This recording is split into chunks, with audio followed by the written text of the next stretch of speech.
So hello future doctors and my dear parents, कैसे हैं आप सब। आई थिंक बहुत अच्छे होंगे और आप सभी की जो नीट एग्जाम की प्रिपरेशन है आई होप वो भी बहुत अच्छे से चल रही होगी। मेरा नाम है डॉक्टर अभिषेक और मैं स्वागत करूंगा आप सभी का। दोस्तों, आज की वीडियो में हम बात करेंगे नीट एग्जाम में एनटीए की मार्किंग पॉलिसी को लेकर। एनटीए आप सभी को कैसे नीट एग्जाम में नंबर्स देता है, नेगेटिव मार्किंग कैसे होती है और कैसे आप सभी एनटीए के नेगेटिव मार्किंग पॉलिसी से बच सकते हैं।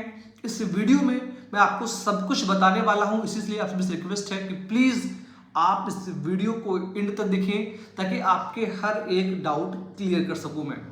सबसे पहले बात करेंगे दोस्तों नीट एग्जाम को लेकर। आप सबको पता है कि अगर आपको डॉक्टर बनना है, एमबीबीएस करना है, बीडीएस करना है, बीएमएस करना है, बीएचएमएस करना है, तो आपको नीट एग्जाम देना होता है।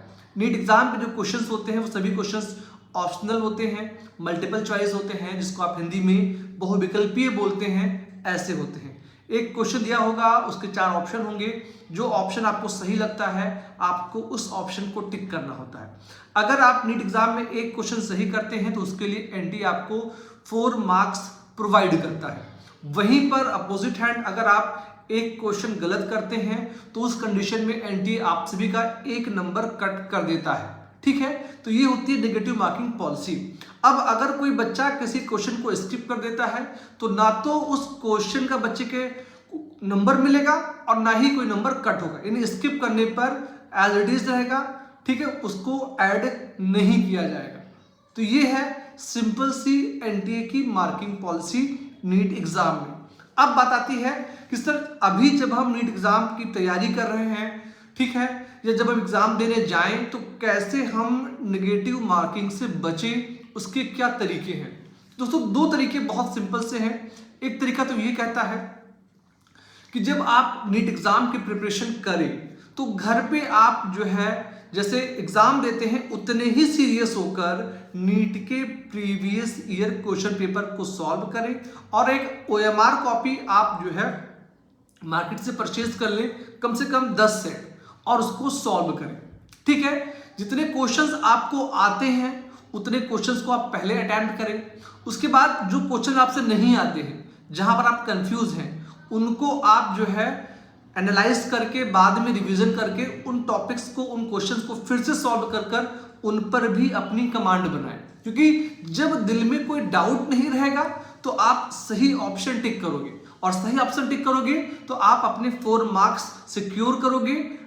ठीक है, वहीं पर अगर किसी क्वेश्चन में हम डाउट में टिक कर देते हैं तो कई बार वो तुक्का हमारा गलत होता है और फिर हमारा 1 नंबर कट हो जाता है। नीट एग्जाम में एक नंबर के लिए हजारों बच्चों की फाइट होती है, तो इसीलिए ध्यान रखिएगा कि जो क्वेश्चन आपको ना आए तो उस क्वेश्चन को आप स्किप कर दें, बजाय इसके कि उसको आप अटेम्प्ट कर लें। ठीक है, अब बात एक तरीका और है। सेकंड तरीका ये कहता है कि जो है नीट एग्जाम जब आप दें या कोई भी काम करें, प्रैक्टिस से आप परफेक्ट बनेंगे। जितना आप प्रैक्टिस करेंगे उतने ज्यादा क्वेश्चंस आपके जो है सही होंगे। किसी भी फार्मूले पर जब आप 20 से 25-30 क्वेश्चन सॉल्व कर लेंगे तो आपको कॉन्फिडेंस मिलेगा। कैलकुलेट करने के बाद ही आप ऑप्शन टिक करिएगा। ठीक है, जब आप एग्जाम देने जाइएगा तो वहां पर एक पॉलिसी अपनाइएगा कि सबसे पहले उन क्वेश्चंस को अटेम्प्ट करिएगा जिनमें आप 100% श्योर है। ठीक है, उनको फटाफट टाइम रहते आप टिक करके ओएमआर को फिल कर लीजिएगा। एट लास्ट आप ओएमआर को फिल करने का प्लान मत बनाइएगा। ठीक है, अब उन क्वेश्चंस पे आइएगा जिनमें आपको डाउट है, जिन पे आप 60% 70% तो लगता है कि हाँ ये ऑप्शन सही है, लेकिन आपको कंफर्म नहीं है, तो इन क्वेश्चंस को अब आप अटेम्प्ट करेंगे। 2 से 3 मिनट के अंदर आपको इन क्वेश्चंस को टिक करना होगा। मान लीजिए 20 क्वेश्चन है तो आप 20 क्वेश्चन को 30 से 35 मिनट में सॉल्व करने का प्लान करेंगे। ठीक है, थर्ड आते हैं वो क्वेश्चन में आपको बिल्कुल कुछ नहीं आता है, तो ऐसे क्वेश्चन को स्किप करने में ही समझदारी है।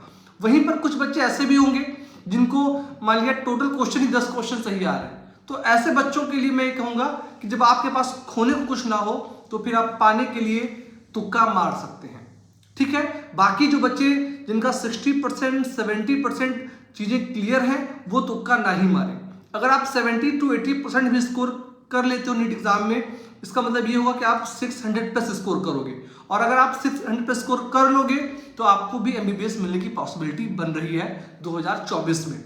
ठीक है, अब 100-150 नंबर तो एमबीबीएस नहीं मिलेगा, तो 100-150 वाले बच्चे तुक्का मार सकते हैं, लेकिन जिन बच्चों के नंबर उनको लगता है कि भैया मैंने नीट एग्जाम में जो है 80% क्वेश्चन सही कर लिए हैं, तो ऐसे बच्चों को तुक्का नहीं लगाना है, ठीक है। तभी आप नेगेटिव मार्किंग से बच सकते हैं। सो इस वीडियो में इतना ही। इस वीडियो को देखने के लिए आप सभी फ्यूचर डॉक्टर्स का बहुत बहुत धन्यवाद। Thank you so much. जय हिंद।